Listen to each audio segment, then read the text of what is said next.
অপু বিশ্বাস নিজেও জানে, আর মানুষের তো ব্রেকআপ হয়ই। আমি এটা মেনে নিয়েছি। তো ইটস প্ল্যানিং গেম না। আসলে সমস্যাটা যে কোথায় আমি নিজেও জানি না।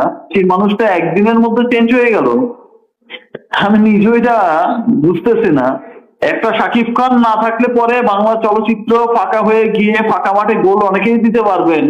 ঈদের আগে এই প্ল্যানটাই অনেকেই করছেন। আজকে একটা অপবিশ্বাসের নিজের মুখের ভাষ্য অনুযায়ী আজকে একটা ভাষ্য ছিল, তার মানে তার মূল বিষয় হচ্ছে শাকিব খানের সংসার করা না, শাকিব খানের ওয়াইফ হওয়া না, তার মূল বিষয় হচ্ছে নায়িকা হওয়া। তার নায়ক কিন্তু আমি না। তো অপবিশ্বাস একটা জালের সাথে, একটা চক্রের সাথে মিলে শাকিব খানের কেরিয়ারকে ধ্বংস করার যেই উন্মাদনায় মেতেছেন, আমি এইটা দেখে তো আমি আমি নিজেকে হচ্ছে কেঁদে দিয়েছি। আমি আমার যখনই আপনারা প্রশ্ন করেন এই বিষয়টা নিয়ে, আজকে আমি শাকিব খান শুধু বাংলা চলচ্চিত্র নিয়ে পুরো বিশ্বের দরবারে কিন্তু আমি হাজির হচ্ছি, আমি কিন্তু যুদ্ধ করে যাচ্ছি। আজকে আমার এই সমস্ত প্রশ্নের সম্মুখীন হতে হবে, এইরকম ব্যাপারটা কিন্তু আমার জন্য কিন্তু কোনো দিনই হলো গিয়ে। আপনাকে বলি একটা কথা, যে একটা স্টার কখনোই হলো গিয়ে মানুষের ঊর্ধ্বে না। সব স্টারই কিন্তু মানুষ, স্টার হোক সুপারস্টার হোক, প্রত্যেকেই কিন্তু একটা মানুষ। অবশ্যই আজকে একটা অপবিশ্বাসের ভাষ্যই ছিল যে তার আজকে মাথা গরম হয়েছে, আর মানুষের তো ব্রেকআপ হয়ই।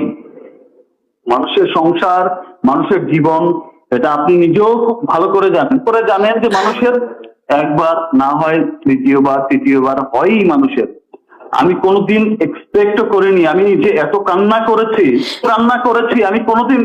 আমি শাকিব খান সারা জীবন টিভি পর্দায় এসেছি ভালো ভালো ভালো ভালো নিয়ে, চলচ্চিত্রের এই নিয়ে, চলচ্চিত্রের ওই নিয়ে। আজকে আমাকে বিতর্কিত একটা এমন একটা প্রশ্নের জবাব দিতে হচ্ছে যেটা আমার জন্য অনেক লজ্জাজনক মনে হয়। এই প্রশ্নটা আপনি অপু বিশ্বাস শুনতে পাচ্ছেন নিশ্চয়ই।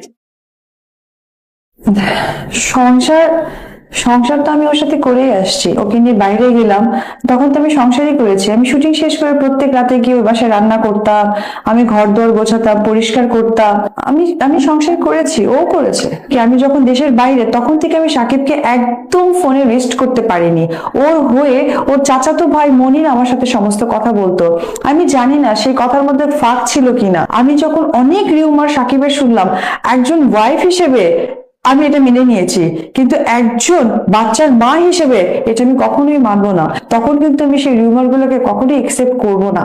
কারণ কি, পৃথিবীর প্রত্যেক মানুষ তার ভবিষ্যৎ ভালো না। আমি কখনোই মিডিয়াতে তর্ক বিতর্ক এটার পক্ষে আমি কখনো না। হয়তো বা আপনারা আমার কথায় কতটুকু ফিল করতে পারছেন আমি জানি না। আমাকে যারা কাছ থেকে দেখেছে বা আমাদের এই সম্পর্কটা নিয়ে কিন্তু সবাই জানতো আমি সত্যি মিডিয়াতে এগুলো তর্ক বিতর্কে একদম পক্ষপাতিত্ব না।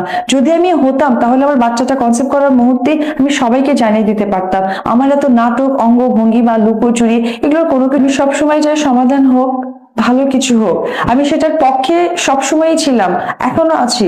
যার কারণে আমি 9টা বছর কম সময় না, আমাকে দেখে আমার অনেক কাছের কলিগরা অবাক হয়ে যায় যে তোমার ধৈর্যটা এতটা কেন।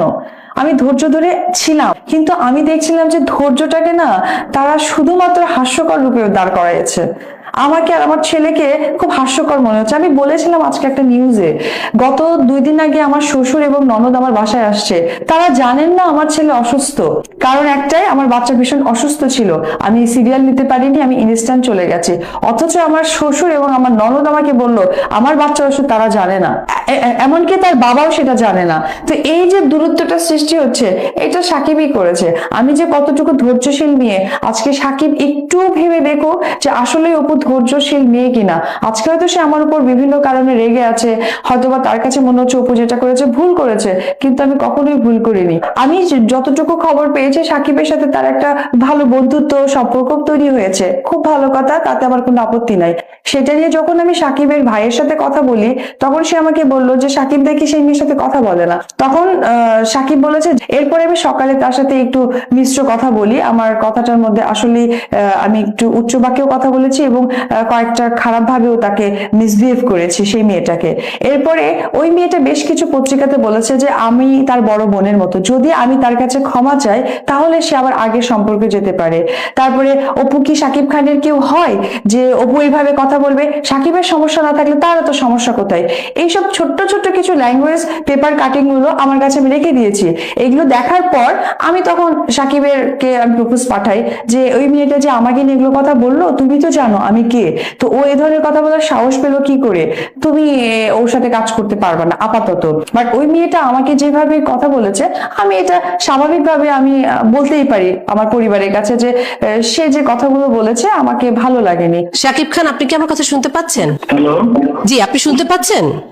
জি জি জি, সুন্দর। জি, অপু যেটি বলছেন, আপনি কোনোভাবেই অপুকে সময় দিচ্ছেন না, সেটির কারণ কি?